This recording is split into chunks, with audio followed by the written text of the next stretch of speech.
Dr. Mark Zuckerberg.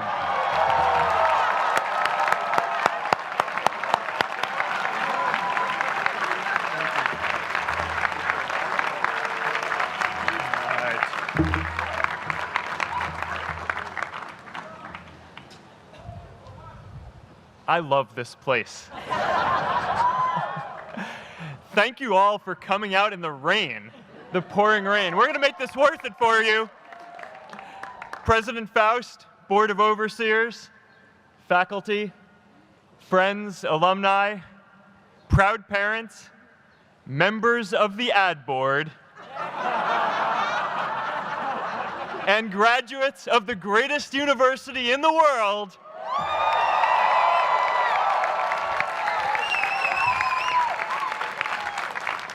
I am honored to be here with you today because, let's face it, you accomplished something I never could.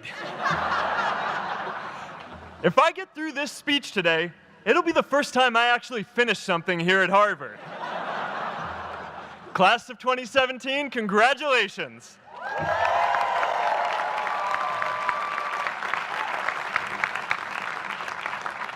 Now, I'm an unlikely speaker today, not just because I dropped out, but because we're technically in the same generation. We walked this yard less than a decade apart. We studied the same ideas and slept through the same Act 10 lectures. We may have taken different roads to get here, especially if you came all the way from the Quad. But today, I want to share what I've learned about our generation and the world we're all building together. But first, these last couple of days have brought back a lot of good memories. How many of you remember exactly where you were and what you were doing when you got that email telling you got into Harvard?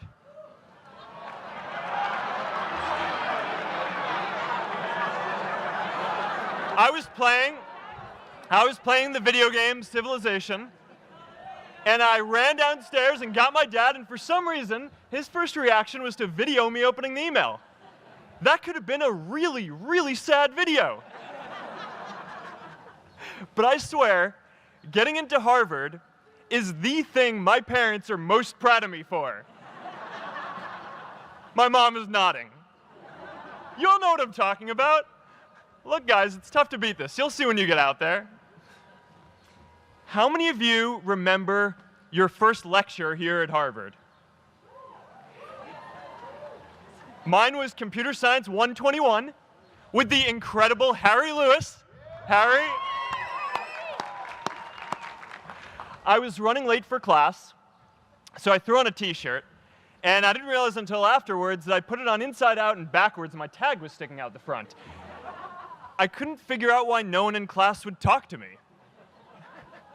Except for this one guy, KX Jin. He just went with it. We started doing our problem sets together, and now he runs a big part of Facebook. And that, class of 2017, is why you should be nice to people.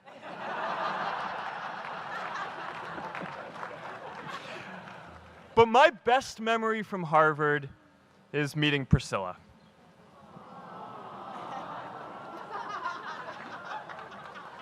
I had just launched this prank website, FaceMash,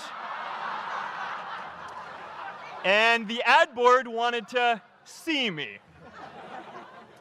Everyone thought I was going to get kicked out. My parents drove up here to help me pack my stuff. My friends threw me a going-away party. Who does that? As luck would have it, Priscilla was at that party with her friends, and we met in line for the bathroom in the Foho Bell Tower, and in what must be one of the all-time most romantic lines, I turned to her and said, "I'm getting kicked out in 3 days, so we need to go on a date quickly." Actually, any of you graduating today can use that line. "I'm getting kicked out today. We need to go on a date fast." I didn't end up getting kicked out. I did that to myself. Priscilla and I started dating, and, you know, that movie made it seem like FaceMash was so important to starting Facebook. It wasn't. But without FaceMash, I never would have met Priscilla. And Priscilla's the most important person in my life. So you could still say it was the most important thing I built in my time here.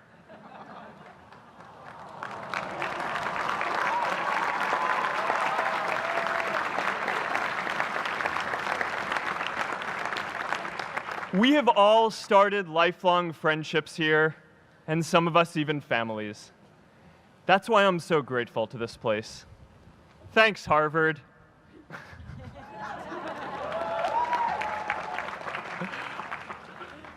Today, I want to talk about purpose. But I'm not here to give you the standard commencement about finding your purpose. We're millennials. We try to do that instinctively. Instead, I'm here to tell you that finding your purpose isn't enough. The challenge for our generation is to create a world where everyone has a sense of purpose. One of my favorite stories is when JFK went to go visit the NASA Space Center, and he saw a janitor holding a broom, and he asked him what he was doing, and the janitor replied, "Mr. President, I'm helping put a man on the moon." Purpose is that feeling that you are a part of something bigger than yourself, that you are needed, and that you have something better ahead to work for. Purpose is what creates true happiness. And you are graduating at a time when this is especially important.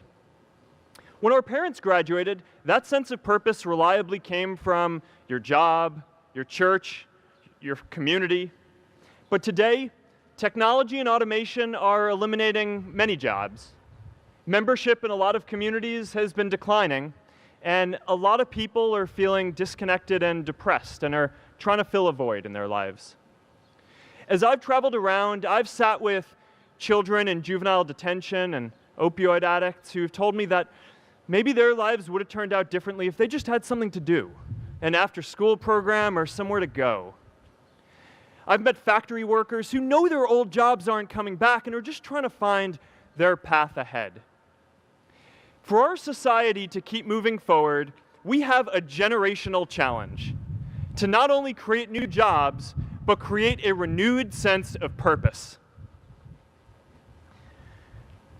I remember that night I launched Facebook from that little dorm in Kirkland House.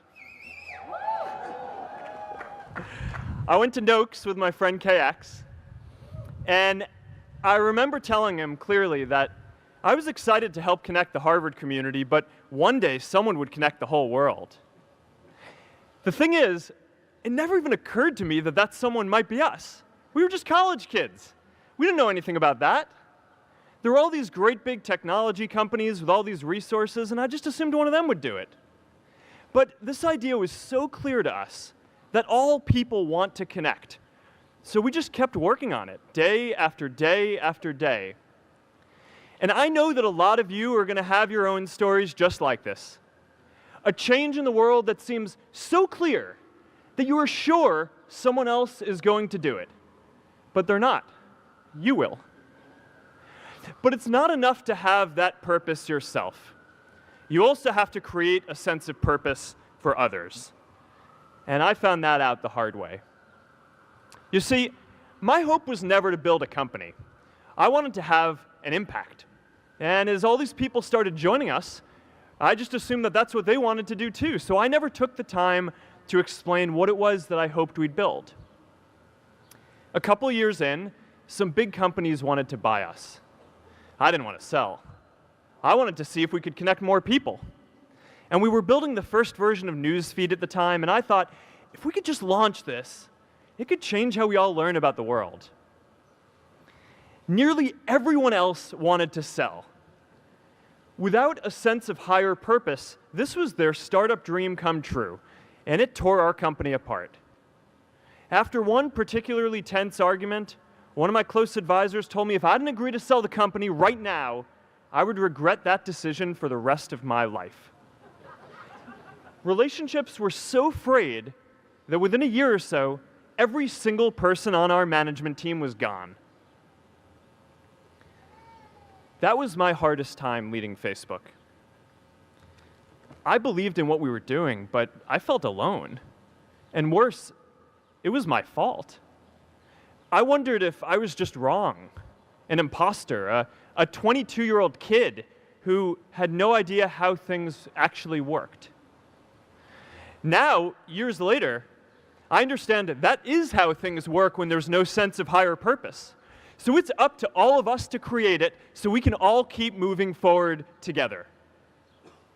And today, I want to talk about 3 ways that we can create a world where everyone has a sense of purpose.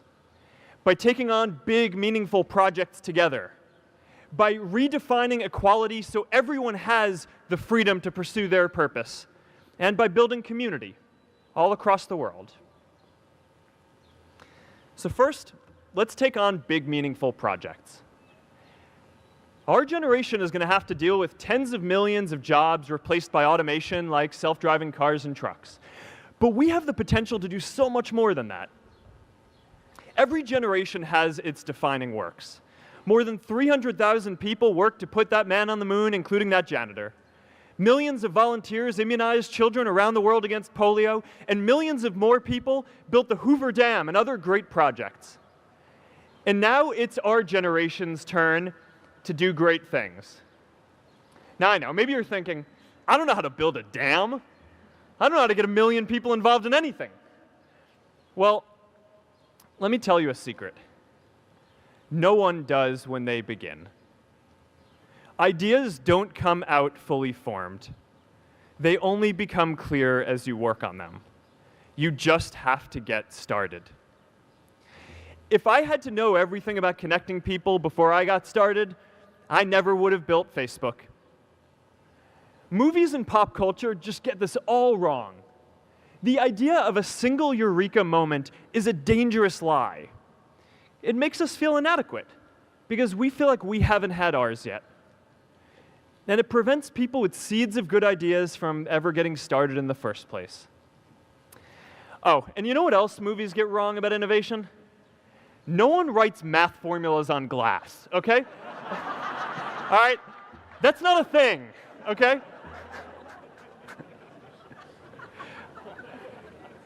It's really good to be idealistic, but be prepared to be misunderstood. Anyone working on a big vision is going to get called crazy, even if you end up right. Anyone taking on a complex problem is going to get blamed for not fully understanding it, even though it's impossible to know everything up front. Anyone taking initiative will always get criticized for moving too fast because there's always someone who wants to slow you down. In our society, we often don't take on big things because we're so afraid of making mistakes that we ignore all the things wrong today if we do nothing. The reality is, anything we do today is going to have some issues in the future. But that can't stop us from getting started. So what are we waiting for? It is time for our generation-defining great works. How about stopping climate change before we destroy the planet and getting millions of people involved, manufacturing and installing solar panels? How about curing all diseases and getting people involved by asking volunteers to share their health data, track their health data, and share their genomes? You know, today, our society spends more than 50 times as much treating people who are sick as we invest in finding cures so people don't get sick in the first place. It makes no sense. We can fix this. How about modernizing democracy so everyone can vote online? And how about personalizing education so everyone can learn? These achievements are all within our reach. Let's do them all in a way that gives everyone in our society a role. Let's do big things, not just to create progress, but to create purpose.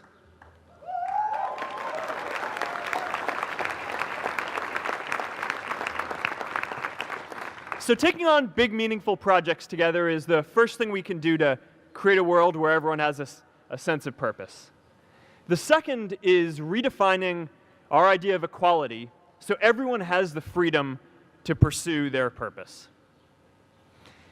Now, many of our parents had stable jobs throughout their careers, but in our generation, we're all a little entrepreneurial, whether we're starting our own projects or finding our role in another one. And, that's great, because our culture of entrepreneurship is how we create so much progress. An entrepreneurial culture thrives when it is easy to try lots of new ideas. Facebook wasn't the first thing I built. I also built chat systems and games, study tools and music players, and I'm not alone. J.K. Rowling got rejected 12 times before she finally wrote and published Harry Potter. Even Beyoncé had to make hundreds of songs to get Halo. The greatest successes come from having the freedom to fail. Now, today, we have a level of wealth inequality that hurts everyone. When you don't have the freedom to take your idea and turn it into a historic enterprise, we all lose. And right now, today, our society is way over-indexed on rewarding people when they're successful, and we don't do nearly enough to make sure that everyone can take lots of different shots. Now, let's face it. There is something wrong with our system when I can leave here and make billions of dollars in 10 years, while millions of students can't even afford to pay off their loans, let alone start a business.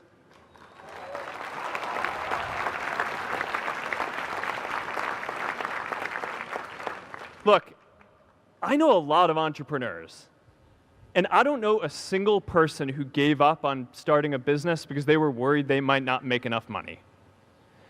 But I know too many people who haven't had the chance to pursue their dreams because they didn't have a cushion to fall back on if they failed.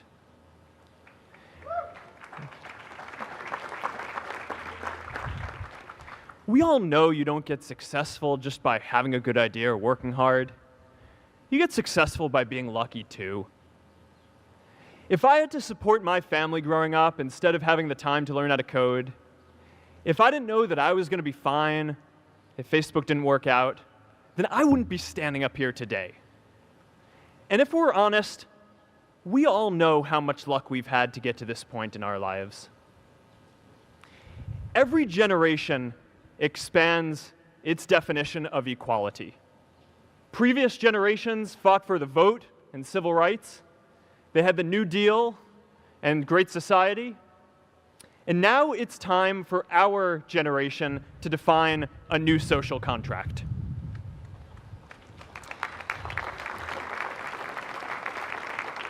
We should have a society that measures progress not just by economic metrics like GDP, but by how many of us have a role we find meaningful. We should explore ideas like universal basic income to make sure that everyone has a cushion to try new ideas. We're all going to change jobs and roles many times, so we need affordable childcare to get to work and healthcare that's not tied to just one employer. And we're all going to make mistakes. So we need a society that's less focused on locking us up and stigmatizing us when we do. And as our technology keeps on evolving, we need a society that is more focused on providing continuous education through our lives.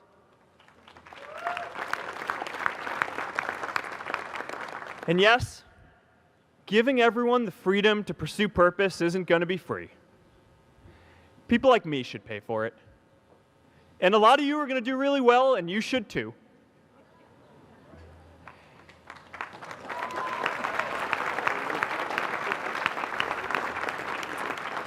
That is why Priscilla and I started the Chan Zuckerberg Initiative and committed our wealth to promoting equal opportunity.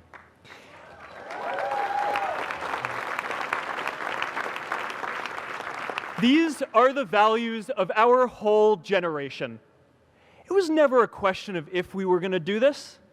The only question was when. Millennials are already one of the most charitable generations in history. In just 1 year, more than 3 in 4 US millennials donated to charity, and more than 7 in 10 raised money for another one. But it's not just about giving money. You can also give time. And I promise you, if you just take an hour or two a week, that's all it takes to give someone a hand and help them reach their potential. Now, maybe you're thinking, that's a lot of time. I'm not sure if I have that much time. I used to think that. You know, when Priscilla graduated from Harvard, she became a teacher. And before she'd do education work with me, she told me that I needed to get my own experience teaching a class. At first, I complained. I said, you know, I'm kind of busy. I'm running this company. But she insisted. So I taught an after-school program at the local Boys and Girls Club on entrepreneurship.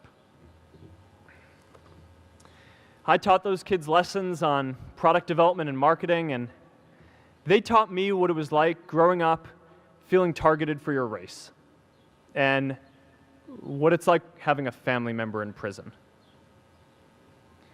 I shared stories of my time in school, and they shared their hope that one day they would get to go to college too. For 5 years, I've had dinner with those students every month. One of them even threw Priscilla and me our first baby shower. And next year, they're going to college. Every one of them, first generation in their families. We can all make time to give someone a hand. Let's give everyone the freedom to pursue purpose, not just because it's the right thing to do, but because when more people can turn their dreams into something great, we are all better for it.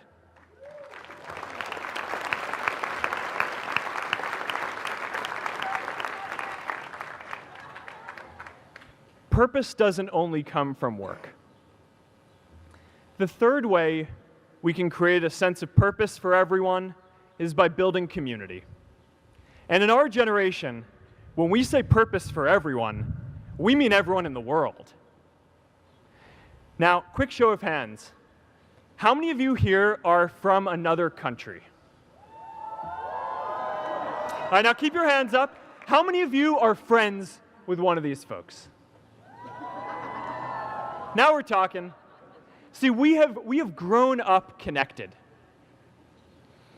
In a recent survey of millennials around the world, asking what most defines our identity, the most popular answer wasn't nationality, ethnicity, or religion.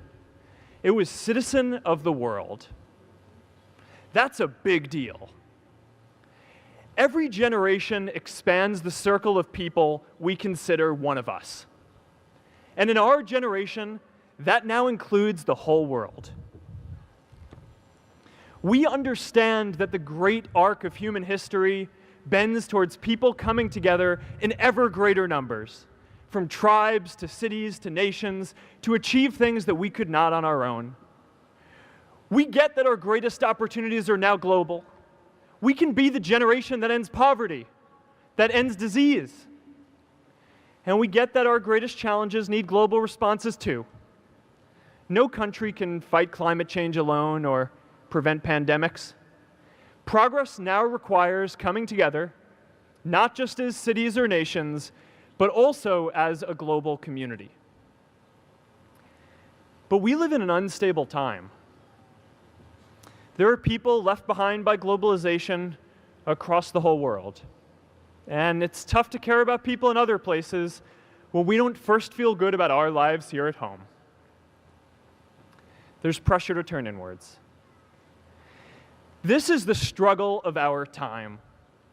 The forces of freedom, openness, and global community against the forces of authoritarianism, isolationism, and nationalism. Forces for the flow of knowledge, trade, and immigration against those who would slow them down. This is not a battle of nations. It is a battle of ideas. There are people in every country for more global connection, and there are good people against it. And this isn't going to be decided at the UN either. It's going to happen at the local level when enough of us feel a sense of purpose and stability in our own lives that we can start to open up and care about everyone else too. And the best way to do that is to start building local communities right now.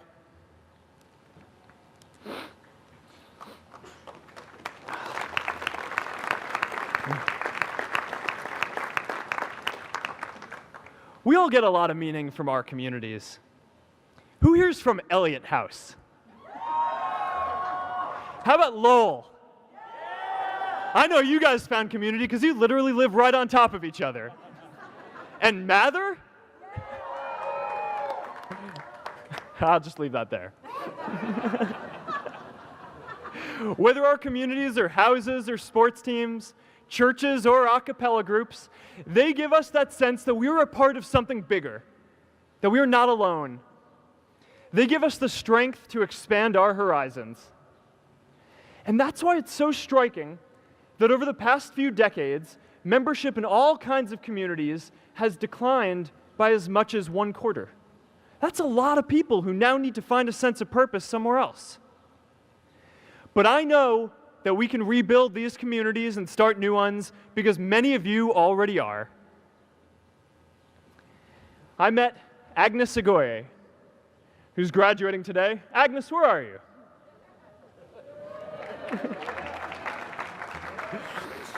Agnes spent her childhood navigating conflict zones with human trafficking in Uganda, and now she's trained thousands of law enforcement officials to keep communities safe.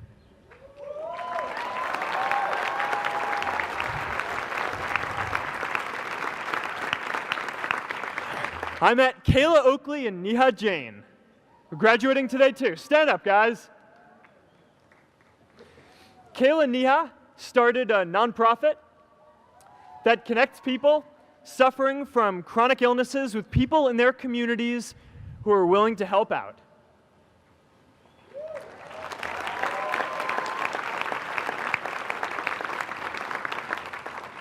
And I met David Razu Aznar, who's graduating from the Kennedy School today. David, stand up. David is a former city councilor who fought to make Mexico City the first Latin American city to pass marriage equality, even before San Francisco.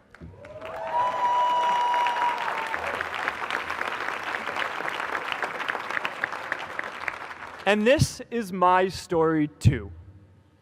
A student in a dorm, connecting one community at a time, and keeping at it until one day we can connect the whole world. Change starts local. Even global change starts small with people like us.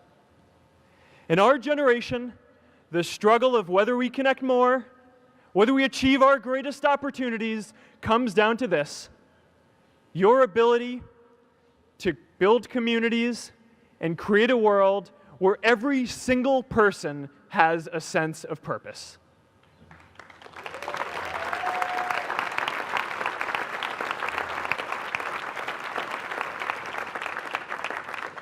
Class of 2017, you are graduating into a world that needs purpose. And it's up to you to create it. Now, maybe you're asking yourself, can I really do this? Well, remember when I told you about that class I taught at the Boys and Girls Club? One day after class, I was talking to my students about going to college, and one of my top students raised his hand and said that he wasn't sure he could go to college because he's undocumented. He wasn't sure if they'd take him. Last year, I took him out to breakfast for his birthday, and I wanted to get him a gift, so I asked him what he wanted, and he just started talking about struggles that he saw other students in his class facing, and finally said, I'd really just like a book on social justice. I was blown away. Here is a young guy who has every reason to be cynical. He wasn't sure if the country he calls home, the only one he's known, was going to deny him his dream of going to college. But he wasn't feeling sorry for himself. He wasn't even thinking of himself. He has a greater sense of purpose, and he's going to bring people along with him. It says something about our situation today that I can't even say his name because I don't want to put him at risk.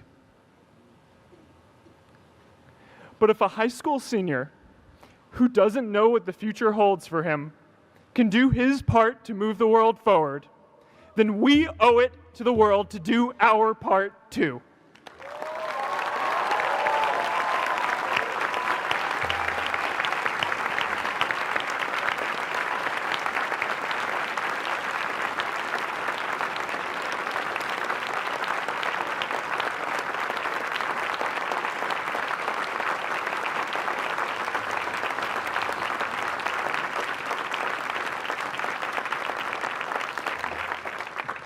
So before you walk out those gates one last time, and as we sit here in front of Memorial Church, I'm reminded of a prayer, Misha Berach, that I say whenever I face a big challenge, that I sing to my daughter, thinking of her future when I tuck her in at night.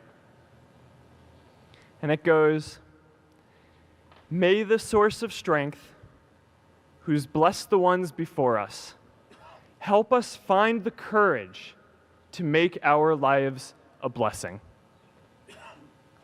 I hope you find the courage to make your life a blessing. Congratulations, class of 2017. Good luck out there.